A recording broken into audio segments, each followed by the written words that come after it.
I think for me, a kill that has given me the most lessons when it comes to trusting your gut feeling, especially being a sniper, you know, a lot of what you're observing is initiated by your sixth sense. You know, especially when we're in observation. We play out these movies. Yeah. You know, if a motherfucker come out from that building, I'm gonna switch to 400-0.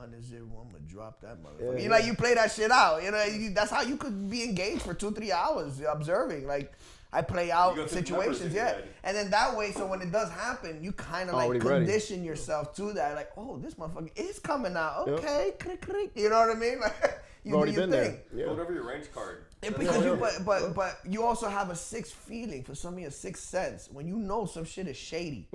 Because you're studying the baseline of anywhere you are. You're studying the baseline because you're observing for so long. So you see that, all right, this motherfucker is washing his feet over here by the sink. That's normal because I've seen him do it 3 times already. And you know, you go on so far, you start to see these weird cultural things and you start to understand them and like, they're cool. And then out of nowhere, just one day you just understand it all and you see something that's not right. It's like, all right, that's weird. All right, I ain't never seen no one. The puzzle gets put together. Take half a shovel. Perceive it as weird. It wasn't weird, but the back of your head. The back of your head is like, there's something going on with this guy right here. He's acting funny style. And it don't matter what culture you grew up in or whatever. Like when people start to act funny, you know, this guy's acting funny because you study that. You study that baseline. Human nature, So I did this one shot. Helped me understand my sixth sense. And this is during that whole curfew time frame, the golden years, you know, we like to refer to. So we go and we set up, right? And there's this fucking soccer field. There's a soccer field between me and my other team. So there's 2 teams out. This is in Husayba in Iraq, Al-Qaim area. Right on the border. This is a very active city. And there's this big old soccer field there, and there's, you know, houses under construction on one end of the soccer field and houses under construction on the other end of the soccer field. So we set up, you know, FFPs or ORPs, whatever you want to call them at that time, observation points or, you know, OPs, whatever you want to call them. We set up there for the night just to see if we could observe some stuff, you know. And sure enough, IED goes off. Boom, we're already an hour and a half past curfew. It's late. It's like 11:43 or something at night. Yeah. It's late. And you hear boom right by where the police station area is. You know, it's always by the police station. Always by the police station. They fucking grimy. Yeah, they grimy as hell. So anyway, and you know, it's fucking zero curfew. So shit goes off, boom, and I'm in my hide, and you know, it's this house we're in. So I look out, and for some reason I'm looking on the main strip, and I see a couple of buildings where I could see into the main strip, and I see headlights running, cutting through buildings, and I'm like, oh shit, there's somebody on the road, and that shit, they're coming from where the shit just blew up. I'm like, they probably did something. So I get my team, and we run outside of the building, and sure enough, I wanted to intersect him at the main street, but as soon as we get out of our building, he turns down our strip. And as he's turning down our strip, we get out the building and we got our rifles up, and I got my M40 and my 2 spotters. Did you kill someone?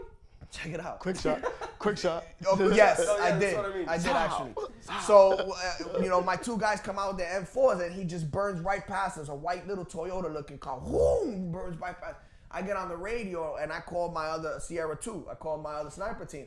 Sierra 2, we got a vehicle coming down your way on the road. Go ahead and do a snap VCP, snatch him up. I think he has something to do with the IED. And you know, hey, roger that. So he gets out of his hide side and runs down to the street to intersect this car. He gets into the middle of the street, guns up, the car stops, and we can hear it. It's out of our sight, but we hear the like, I don't see the car, but I hear it. And then next thing you know, the radio starts chirping like, he passed us! He did a U-turn, he's coming back up your way! Like yelling this shit. I'm like, oh shit. So I stand in the middle of the road with my fucking rifle. And I fucking, No old school song. Oh, wait for it. Not that old man shit. Not that old man shit. I don't do that old man shit. I'll be halfway out. So yeah, I'm fucking holding up the rifle, right? And the motherfuckers headlights come up, right? And me being the nice fucking guy I am, I say, I'm still giving this guy the benefit of the doubt. I'm gonna put a bullet in his hood of his car. Boom! So I shoot the hood of the car, the radiator. So the radiator sparks, and I see the spark, right? And I rack another round. And at that time, when I'm racking another round, I hear, bah, like he opens up the engine. Oh, shit. And now he's coming out at full steam. By the time I got done racking the other round, he was already adjacent to me. He's driving in like that. And I pick up the gun, and I swear to God, I'm like this with the car. The car's literally right in front of me. I'm on the sidewalk, and I'm like, I swing the gun around. I look in the scope, and I catch a glimpse of anything. I didn't give a fuck, and I just felt it. I just said, you know what? This is where it's at. Bam! This is where it's at. And I let it go. That's how it is. That's it. What was the science behind that? Real. What was the science behind that? This the science. This is it. Bah! That's the fucking science. That shit is I don't real, give a though. fuck. I'm That was the telling you, science. man, that instinct pulling your gun. And both You of do my it so spotters, wrong, and both of my spotters, gangster as fuck, they both start opening up on the fucking car. And the car just rolls. And I'm thinking the whole time, I missed this motherfucker. I can't believe it. I just felt like I just let the whole world down. I said, oh, this guy is gone. Sure enough, a block up, you see the car like come to a stop. Like that, the car just like slowly stops and like crashes into the fucking sidewalk. And I'm like, we look at each other, me and the spotters, and we got our guns. Go, motherfucker, go! So we start running towards the guy, right? And this guy gets out his car, and we the whole time with the gun, yelling this shit all frantic, and this guy just gets out like a gangster. Sits on the curb by the car. No. Pulls out a pack of cigarettes from his man dress. Like American Gangster. Lights a fucking cigarette and is sitting there smoking a fucking cigarette on the curb, and his car's just crashed to the side. And he's just like, and I'm looking at this motherfucker, we running up on time. We just got into a little tick.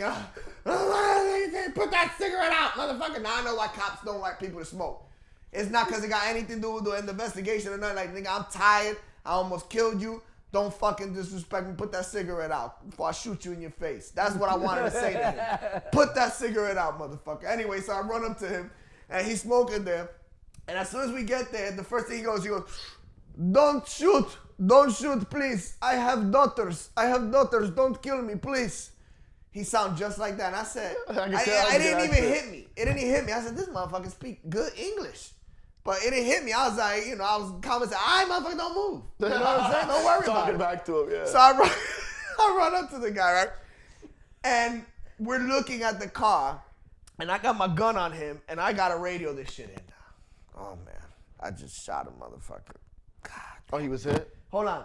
So you're right. I jumped the gun there. So we there. I'm looking at him, and he winds up. He's like, I've been shot. And he like digging in his little armpit. And I see that he has a bullet hole right here in his armpit, right? Sucking chest wounds about to happen. Yeah, so he got shot right in here. And the crazy part is the shit came out over here. My God. He had an exit wound on this side. Yeah, that motherfucker's And he's smoking a cigarette. Yeah. And I'm like, this nigga's a gangster. Coming out his shirt in the back. Oh, man. And I'm like, this guy's a gangster. He's smoking a cigarette. He's sitting there. Just smoking. Yeah, yeah, for real. So I'm thinking to myself, I just shot this guy. I gotta explain this to my, my platoon commander, and then whoever's at the TOC, and so on and so forth. Oh my God, I already been under like 3 investigations. I'm sweating my ass off. I'm like, I'm going to jail. I'm going to jail. Shit. So anyway, I call it in, right? And as we're looking around the car, my spotters are looking through the car to see if they can find anything. Like, what's up? What's going on? My fucking spotter, Del Fiorentino, calls me, Delgado, come here. And I walk over to the car. He got the trunk pop. This motherfucker had wires, his cell phone cards, empty cell phones. He had a bunch of electrical tape. Like, it was like bomb-making paraphernalia, basically. Yeah. Especially with SIM cards from cell phones just laid around there. You know what I mean? So that was his day. You have extra SIM cards around your bag. So then I call it in and I says, this guy shot.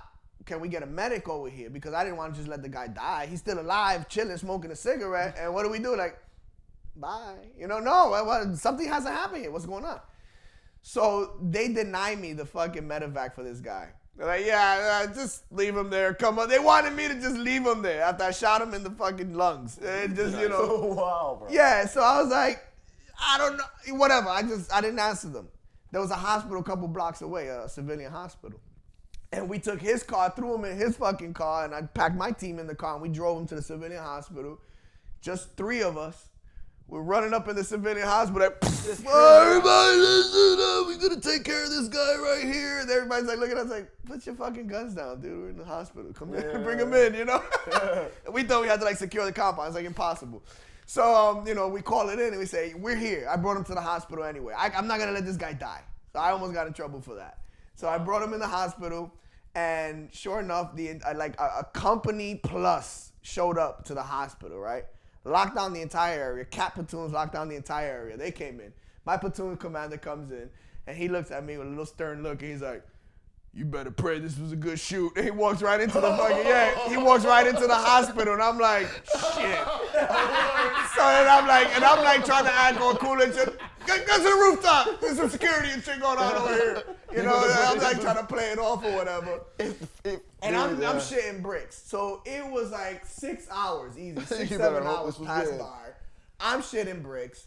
I got my team up there. I'm like, look, guys, I'm sorry. I'm probably gonna get locked up. I'm making like excuses and shit.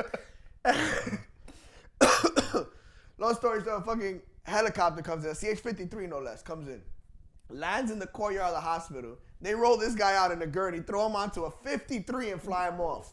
And my platoon commander comes out.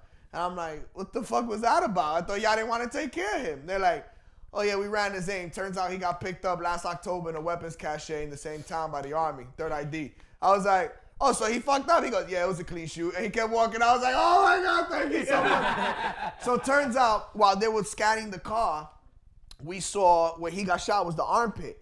And right by in the seat of the car, it was a fucking, you can see the cotton all blown up in the car right there, where the bullet went in, right? And they're looking at the car, and then they look back, and they see a hole coming out of the daggone back seat. So from the back seat, like at this angle, to his seat, right? Mm-hmm. And then you see the cotton blown out. And then you look to the behind the car, right at the tail light, the right tail light. There's a 7.62 bullet hole right by the tail light, right in the trunk. And then they followed that into the back panel, the back seats, through the back seats, to the seat where he was sitting at, into his lung. That was the shot where I picked him and went, wham, and just caught it. It just went, 1 in a trillion shot. That wasn't even a scientific shot or nothing. That was just like, this is my second round. Wow, you know what I mean? Yeah, that could have hit a wire. It could have hit anything. It went into the trunk, out the back seat, into the driver's seat, into his lungs, and went out to the other side. Made him pull over, boom, and come out and smoke a cigarette. Just like a bomb. I don't know if that dude's in Abu Ghraib or fucking, not anymore Abu Ghraib, but I don't know if he's in fucking Guantanamo or something, but they flew him out. So obviously somebody wanted to talk to him. Don't you ever kind of wonder where those people are? Like the guys that like stick with you that you kind of remember? I mean, you've seen so many people that we detained. Yeah. But like over the years, like there's some that like stick out to you. Yeah. And I remember the one that we got that like killed my friend Ballant. He was Ballant got shot by a sniper, and we ended up like taking this dude's house. I mean, taking that house was a great story in and of itself. But I remember looking at this dude, and I just looked at him like he looked right back at me, and I was just like, fuck, like that kind of hate that you have. It's tough because and I was just like, and I was supposed to watch him. And then we, hucked him in the back and took him off. Crazy. But like, I'll never forget that dude's face, and I'll never forget just like looking at him. Like we had time to look at each other, and I just know like you shot my buddy. Wouldn't have made it out. Fuck that. I mean, fuck that. Dude, seriously, like it's. But you have to look at it like they're your formidable enemy. They look at you just. And like the only reason that happened and that he walked out of there in cuffs is because we had 3 different CIs. It's because CID Marines ain't investigations. going that motherfucker. Actually, the Marines are the ones that dimed us out. Damn, that's fucked up, man. Marines are the ones that dimed us out. And so we were under. What year was this? Because we got softer lately. All right. It was in 07. Yeah, we got dimed out real bad. So we had 3 different CID investigations going on. There wasn't a single soldier in my entire battalion that had a laptop, a cell phone, a hard drive. But you think it was one of them that dimed you out? We know for sure. Well, that's fucked up. Yeah, but regular military shit. Yep. Spec ops, baby. That's what I was at. Man,